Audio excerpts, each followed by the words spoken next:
নিউজটা যেটা শোনা যাচ্ছে যে রাশিয়া নাকি ইন্ডিয়া থেকে রিফাইন্ড অয়েল পারচেস করছে, রিফাইন্ড পেট্রোলিয়াম, রিফাইন্ড ডিজেল এগুলো পারচেস করছে। কিন্তু কেন? এটা সবাই একটু অবাস্তব, কারণ কি আমরাই তো রাশিয়া থেকে ক্রুড অয়েল পারচেস করে আনি আমরাই, কিন্তু রাশিয়া কেন পারচেস করছে?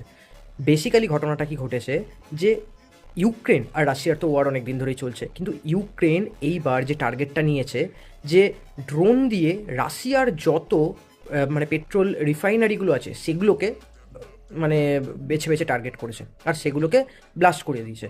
সেই জন্য রাশিয়ায় তাদের ইন্টারনালি পেট্রোলিয়ামের মানে পেট্রোলের সংকট হয়েছে।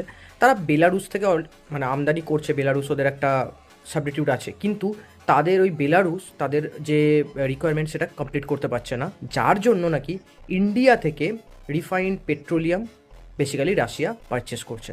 এটা শুনতে অবাক লাগলেও কিন্তু এটাই ঘটনা।